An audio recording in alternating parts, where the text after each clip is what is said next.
পড়ছিলাম শহরের বাবু, কলমে তানহা তাবাস্সুম, পর্ব সংখ্যা 22। বাগানের পুকুর পাড়ে বসে থাকা রিমিসার চোখে মুখে তখন একরাশ ক্লান্তি বিরাজ করছে। সারাদিনের কাজের চাপ, মানুষের কথা আর নিজের ভেতরের অবসাদ সব মিলিয়ে যেন এই শান্ত মুহূর্তে নিঃশ্বাস নেওয়ার জন্য তাকে এখানে টেনে এনেছে। পানিতে ডুবানো পা দুটো আলতো নড়তেই ছোট ছোট ঢেউ ছড়িয়ে পড়ে।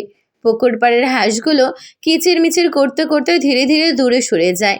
নিরিবিলি এই সময়টিতে অনেকদিন পর রিমিশা অনুভব করে মাথা, মন, শরীর এক মুহূর্তের জন্য যেন বিশ্রাম পাচ্ছে। হঠাৎ পেছন থেকে ভারী পায়ের শব্দ। রিমিশা তাকায় না, কিন্তু পরিচিত কণ্ঠ কানে পড়ে। এখানে বসে কি করছো? ধীরে ধীরে মাথা ঘোরাতে ঘোরাতে সে মুখ তুলে তাকায়। আহিল, কালো শার্টের হাতা গোটানো, চোখে সেই চেনা কঠিন দৃষ্টি, যা প্রতিবার তাকে মনে করিয়ে দেয় যেন সে কোনো ভুল করেছে। রিমিশা নির্বিকার গলায় বলে, বসেছি। আমি কি বলেছিলাম? কফি বানাতে। তাহলে? রিমিশা উঠে দাঁড়ায় না, চোখ নামিয়ে শান্ত অথচ দৃঢ় স্বরে বলে, ইচ্ছে হয়নি। এক মুহূর্ত চারপাশ নিঃশব্দ হয়ে যায়। আহিলের কণ্ঠ অবিশ্বাস। ইচ্ছে হয়নি? রিমিশা এবার সরাসরি তার দিকে তাকায়। চোখে ভয় নেই, আছে শুধু জমে থাকা ক্ষোভ, স্বাবলম্বী আত্মসম্মান। হ্যাঁ, সব সময় আপনার কথা শুনতে শুনতে আমি ক্লান্ত। আহিল এক ধাপ এগিয়ে আসে, কণ্ঠে সামান্য চাপ।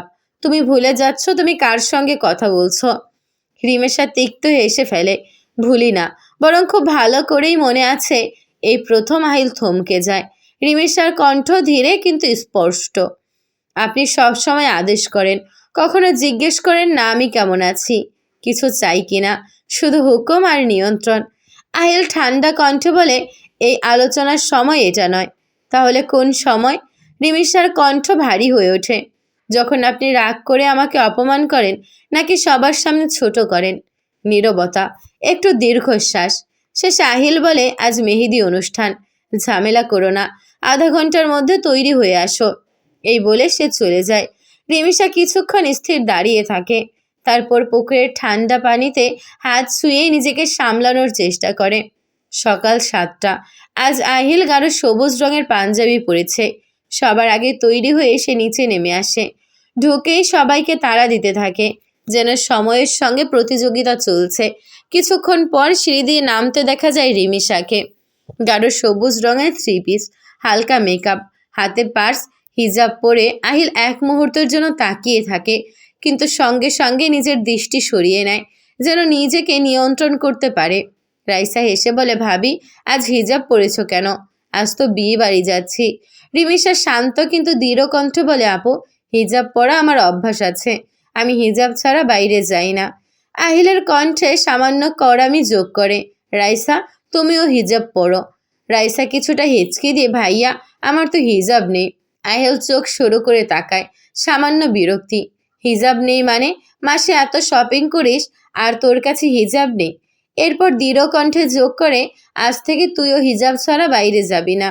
কাল আমি অনলাইনে সব কালারের 2টা করে অর্ডার দিচ্ছি, কাল পেয়ে যাবি। রাইসা আর কিছু বলে না। বিয়ে বাড়িতে চারদিকে আলো ঝলমল করছে, গান, হাসি, ব্যস্ততা, সব মিলিয়ে উৎসবের আমেজ। রাইসা রিমিশাকে নিয়ে ছাদের এক কোণায় চলে যায়। ফটোগ্রাফার ডেকে দুজন ম্যাচিং ড্রেস একটার পর একটা পোজ দেয়। আহিল ছাদ জুড়ে ঘুরে ওদের খুঁজে পায় না। মন গহিনে বিড়বিড় করে, মন চাচ্ছে ওই দুটোকে এখনই ধরে নামাই।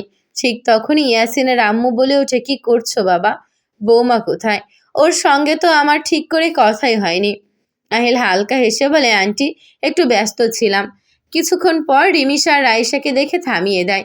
এই, কোথায় যাচ্ছিস তোরা? আমি কতক্ষণ ধরে খুঁজছি। ইয়াসিনের আম্মুর সামনে নরম কণ্ঠে বলে, বাই দা ওয়ে, উনি রিমিশা। রিমিশা সালাম দিয়ে কুশল বিনিময় করে। আন্টি, ব্যস্ততার কারণে চলে গেল। আহিল দুটো চেয়ার এনে কড়া কণ্ঠ বলে, এখান থেকে এক পা নড়লে দুজনের পা ভেঙে বাড়ি নিয়ে যাব। শাহানকে দায়িত্ব দিয়ে সে বন্ধুদের সঙ্গে চলে যায়। অনুষ্ঠান শেষে সবাই বাড়ি ফিরে আসে। রিমিশা আগে ফ্রেশ হয়, হালকা 3 পিস পরে আয়নার সামনে বসে। শরীর ক্লান্ত, আজ সে তাড়াতাড়ি ঘুমোতে চায়।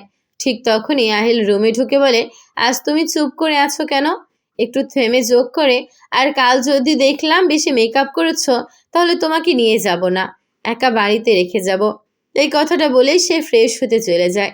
রিমিশা আয়নায় নিজের দিকে তাকিয়ে থাকে, চোখে ক্লান্তি, মনে জমে থাকা অনেক না বলা কথা। এই সম্পর্ক কি শুধুই নিয়ম আর নিয়ন্ত্রণের? ঘরের আলো ধীরে ধীরে নিভে আসে।